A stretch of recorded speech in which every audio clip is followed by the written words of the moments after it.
My flesh longs for you in a dry and thirsty land where there is no water.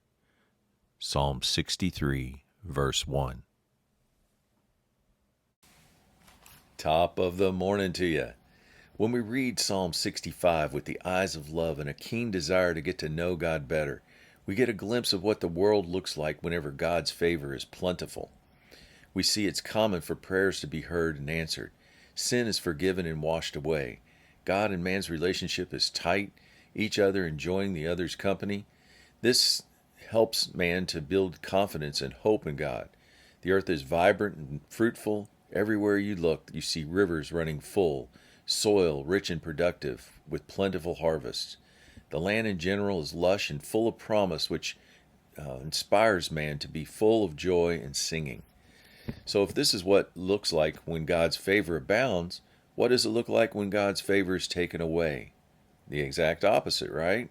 Sin abounding and thriving. Man and God's relationship not close. In fact, God seems so far away, not listening to our prayers and therefore not answering them. This in turn brings man's confidence level down and his hope is not high. Therefore he doesn't trust and lean on God much anymore. The earth is dying, drought is common, the soil is dry and unfruitful, crops failing, the harvest are poor. The land in general is barren and the future looks dim, which in turn dampers man's joy, and the music is dying. In verse 9, the psalmist tells us one of the signs of God's favor is, "You visit the earth and saturate it with water, which greatly enriches the earth." If you were to look at the current drought map in the U.S. alone, you would see over half the countries in a drought right now. So it begs the question, where is God now? Who moved, God or us? And what's the solution? James 4:8 says, "Draw near to God and he will draw near to you."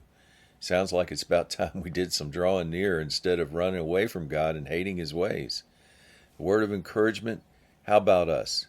Do we see signs of drought in our lives, where it seems we're on our own and God's not listening and answering our prayers? Then it's time to rededicate ourselves to seeking first the kingdom of God, and all these things will be added to you. Matthew 6:33. Have a great day.